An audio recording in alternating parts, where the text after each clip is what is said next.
सुता हुआ छोड़ के आई हूँ। मौका तो क्या पता बाहर जाकर वो प्रसाद ना खाए, किसी को दे दे, मेरे मन को तसल्ली हो जाएगी, तो मुंह लगा दे। बस क्या था जी, जैसी जैसी भावना वैसा ही फल दे। रानी ने जब वो प्रसाद ग्रहण किया, राजा ने अपने मत्थे पे हाथ रख लिया। बीच ने नीचों के यहाँ का, क्योंकि ऊंच नीच का बहुत भेदभाव हुआ करता था। वो कहने लगा अब मैं क्या करूं। तब क्या हुआ, जैसी रानी बाहर आई, राजा ने घेर किया, अपनी झोली दिखा। वो कहने लगा कि इसमें तो प्रसाद है, तो मेरे ही पता तो खा, तो क्या कहा है। उसके मुंह से निकल गया इसमें तो माँ वैष्णो का प्रसाद है, बोलो सच्चे दरबार की। राजा कहने लग गया फिर अगर है तो फिर अपनी झोली खोल के दिखा दे। तब रानी ने माँ काली को प्रार्थना करी कि हे माँ, आज मेरा किए गरीब का जाना धक्के पैने तेरे नाम में भी, अब मेरी लाज तेरे हाथ में है, तू देख ले। तब माँ काली ने माँ वैष्णो को फरियाद की कि बहन मेरा प्रसाद परिवर्तित करके अपना प्रसाद इसकी झोली में डाल दे, बोलो सच्चे दरबार की।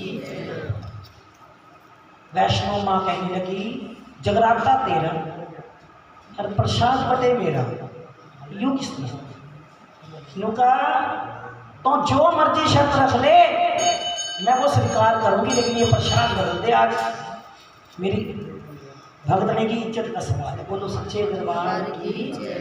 तब माँ वैष्णो ने कहा कि ठीक है, ये प्रसाद तो मैं परिवर्तन कर दूंगी, लेकिन मेरी एक शर्त है कि आज के बाद तेरे नाम के जागरण नहीं होंगे, जागरण मेरे नाम के होंगे, और बंद कमरे में नहीं होंगे, खुले पंडाल में होंगे, और वहां हर एक भक्त आ सकता है माँ भगवती का, किसी को कोई पाबंदी नहीं होगी। तो माँ काली ने कहा मुझे अपनी भक्ति के लिए हर शर्त मंजूर है, बोलो साचे। तभी हड्डियां बन गई फूल मखाने ते मांस बन गए प्रसाद, बोलो सच्चे दरबार की जय। झोली हल्की हुई, रानी ने जब दिखाया तो प्रसाद परिवर्तित हो गया। राजा कहने लगा जिस माँ का हाथ तेरे सर पे है मुझे उसके दर्शन करा दे। तब कहते हैं रानी कहने लगी तू अगर सोचता है कि इतनी आसानी से मेरी माँ के दर्शन हो जाएंगे तो भूल जा। हलवे चने का प्रसाद कह रहे 5 हिस्सों में लिया गया भी, तो बैठो 5 मिनट की कथा है, आपने उसको फोन कर दो बस जान क्या लेके तो भाई 5 मिनट मांग बोल जाओ कभी सो जाओ।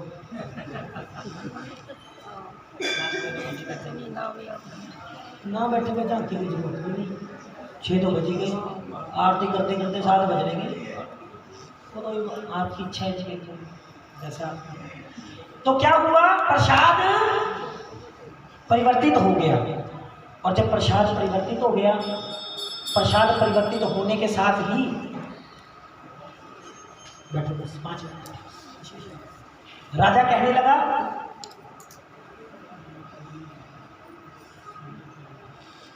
हाँ माता की चुन्नी चढ़ेगी आयुष भाई, किसी को भेज दो। कहाँ कहाँ में अंदर आ गए, सारी रात होगी, किसी ने भेज दे, चढ़ा दी। हाँ ठीक है, आज आगे से 2 चुन्नियाँ रखना भैया, या कभी भी आपको मेरे को बुलाओ ना, मैं लिस्ट सेंड कर दूँगा। अब कोशिश करना कि माई का आवाहन जैसे आज नहीं किया, अमीर एक बेशक आधा घंटा 1 घंटा विभाग को गाने बापू जी, लेकिन वो विधि को हो जाएगा, हमारे मन की तसल्ली है।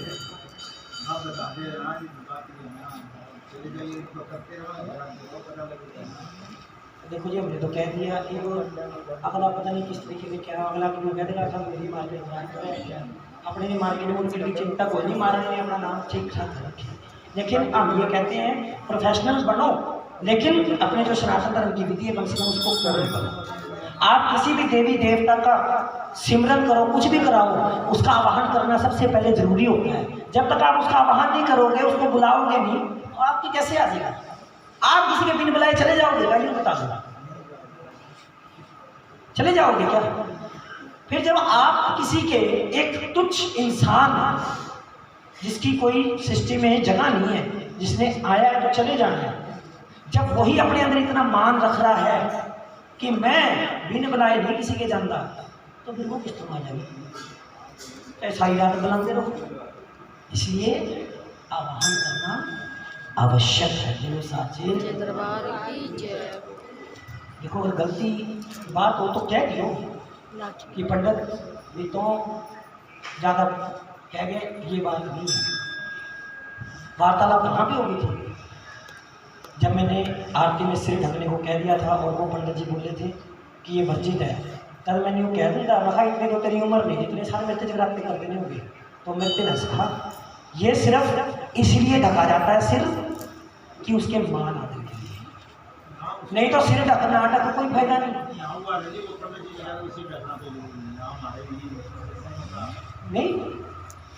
ये तो मर्यादा है जी। आप किसी को भोग लगाते हो तब भी पर्दे में, हमारे सियाना ने भी किया है कि पर्दे का खाना, पर्दे का नहाना और पर्दे का कमाना ये होना चाहिए। लेकिन आज कल बदल गया। जब तक वह 500 की गड्डी नोटा की जेब में काट कर दूसरे में दिखाते नहीं पता लगता है वो मीर है या गरीब है, दिखावा जाता है। जब तक शाही पकवान नहीं सबके सामने बैठकर खाते, जब तक रोटी नहीं जमेगी। वरना उसूल तो यही कहता है, पर्दे की नाई, पर्दे का खाना, पर्दे का ही बनाना और पर्दे का ही कमाना होना चाहिए। लेकिन आजकल तो सब कुछ बेपर्दा है। आहिस्ता आहिस्ता जो चीज़ें आज हम इसको मान रहे, हो सकता है हमारी आने वाली जनरेशन इस चीज़ को माने ना भी माने, और वैसे तो मानना कम ही हो गया, क्योंकि आज से 15-20 साल पहले घरों में भजन कीर्तन चल जाया करते थे। आजकल तो कार्टून नेटवर्क पहले चल रहा है, भजन कीर्तन नहीं चलता, या तो डोरेमोन या छोटा भीम, बस यही। अगर किसी ने समाचार देखने होंगे, बड़े बुजुर्ग ने कहा क्या ला दिया यू, हाँ वही ठीक था, अब पूछू बस बस। बोलो सच्चे दरबार की जय। हाँ जी, कथा कहाँ थी?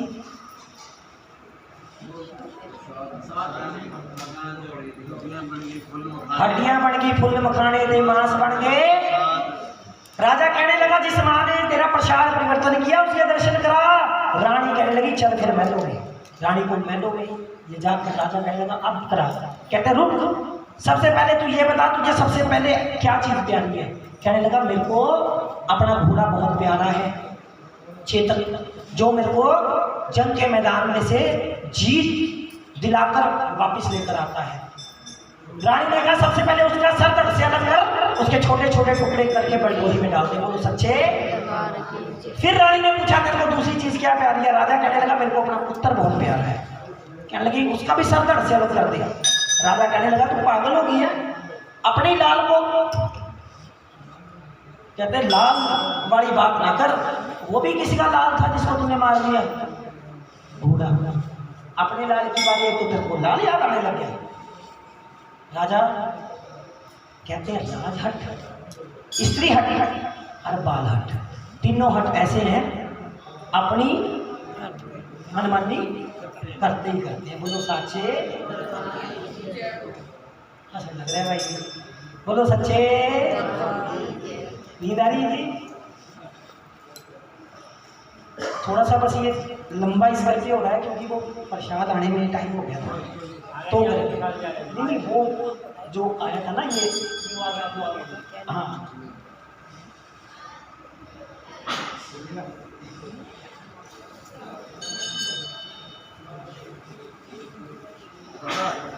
ये उसी में मिक्स कर दो।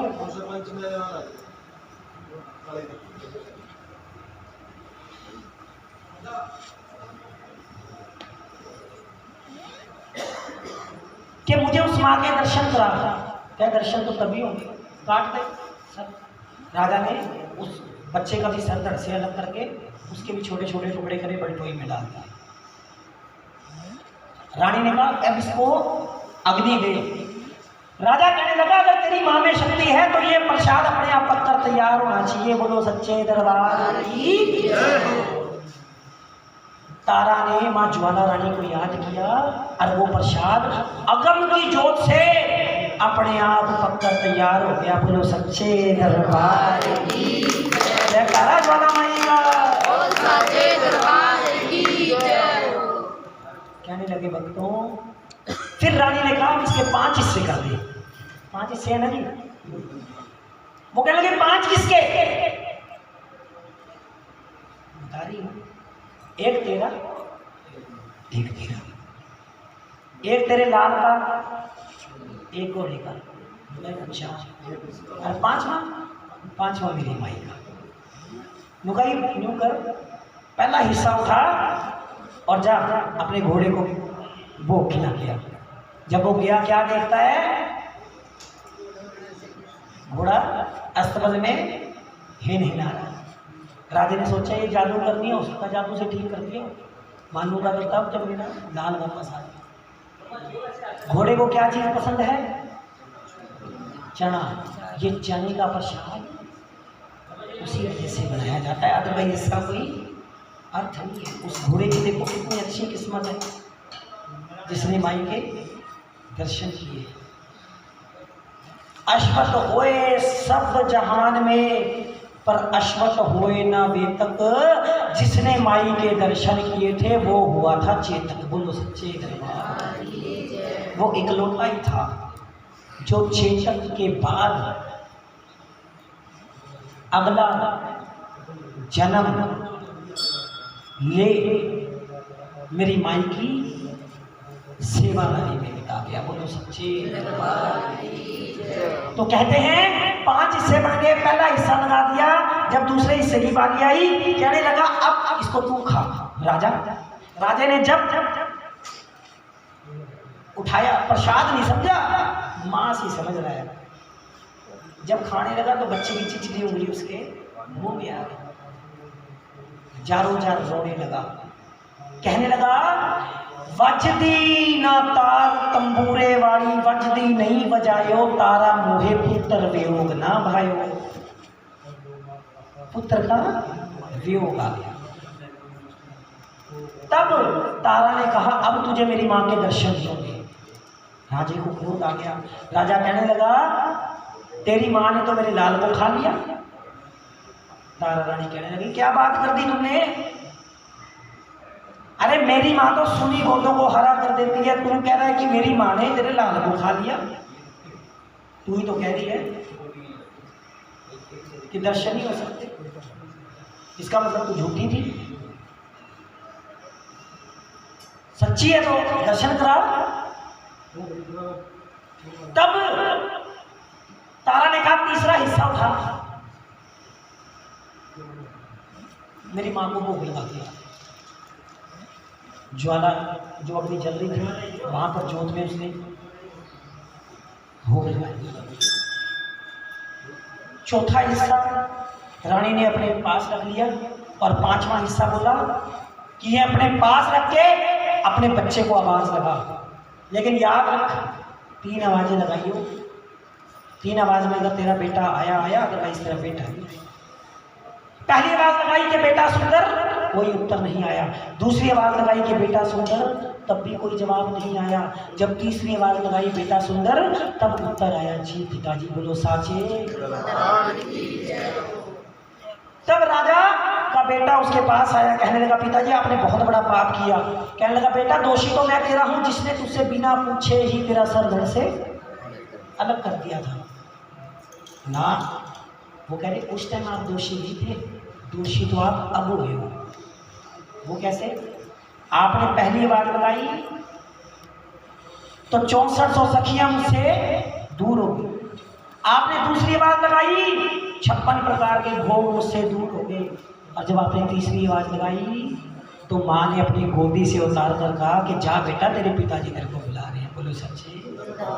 बेटा कहने लगा मैं तो फिर से उस माँ के चरणों में उसकी गोद में बैठना चाहता हूँ जिसकी गोद में बैठकर मैं सारे संसार का आनंद ले रहा था। बोलो सच्चे। राजा वियोग में आ गया। राजा कहने लगा, जिस माँ के मैं दर्शन ना कर सका, मेरे लाल ने उस माँ के दर्शन कर लिए, मेरा जीवन धन्य हो गया। मांग रानी, तू क्या मांगती है? तारा रानी कहने लगी, तू मेरे को क्या दे सकता है? अभी तो तू अपने लाल की भी मांग रहा था, अब देने की बात करता है कि ना, आज मैं बहुत खुश हूँ, तू मांग। तो कहने लगी, ठीक है, अगर तू देना चाहता है तो मंदिर बना दे शहरों बाहर, जिथे भगत प्यारे दिन रात मेरी मां दिया पेटा गाड़ेंगे। शहर से बाहर नहीं, महल के अंदर क्यों नहीं? रानी ने कहा, महल के अंदर तू बनाएगा तो तेरा महल है, आम आदमी तेरे महल में नहीं आ पाएगा। शहर से बाहर बनाएगा तो हर आता जाता इंसान वहां नमस्कार करेगा, मेरी माँ की पूजा अर्चना करने आएगा। वो मंदिर आज भी नगरोटा शहर के बाहर है बना हुआ, जहां हर भक्त जाकर माँ भगवती के चरणों में माँ जी की हाजिरी लगाता है। बोलो सच्चे दरबार की जय। पूरे परिवार को माँ भगवती ने दर्शन दिए और माँ भगवती कहने लगी, मांग तारा, तू क्या मांगती है? तारा कहने लगी, माँ रानी, तेरा दिया मेरे पास सब कुछ है, मुझे कुछ नहीं चाहिए। तब तारा रानी को माँ भगवती ने कहा कि तारा, ओ तारा, डूब गया तारा। जय माता की। हाथी निकल गई तो बोलो सच्चे कि मांग तारा, तू क्या मांगती है? तारा रानी कहने लगी, माँ रानी, अगर देना चाहती हो ना, अपने चरणों का आशीर्वाद दो, और मेरे को कुछ नहीं चाहिए, तेरा दिया मेरे पास सब कुछ है। तब माँ भगवती ने तारा को एक वरदान दिया कि तू मांग या ना मांग, मैं तुझे एक वरदान देती हूँ, जिस जागरण में तेरे नाम की कथा नहीं कही जाएगी वो जगराता कभी संपूर्ण नहीं होगा। ये थी माँ तारा रानी की कथा। कहने में, सुनने में, सुनाने में बहुत सी त्रुटियां हुई होंगी। अगर एक आधा शब्द कोई ऊपर नीचे हो गया हो या कहने में किसी को गलत लगा हो तो आपसे हाथ जोड़कर क्षमा याचना। आपका यज्ञ संपूर्ण हो गया। आप सबको बहुत बहुत शुभकामनाएं।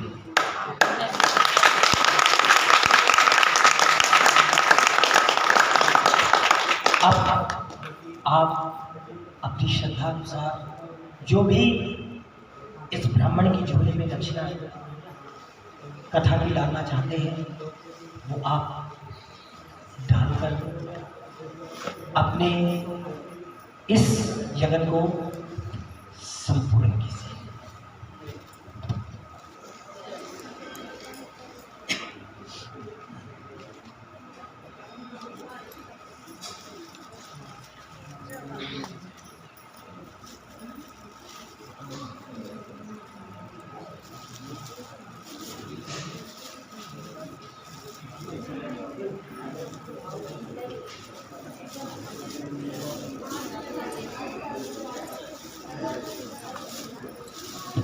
ये आप सभी का दान जो है, ये जो ब्राह्मण है उनको भोजन में दिया जाएगा।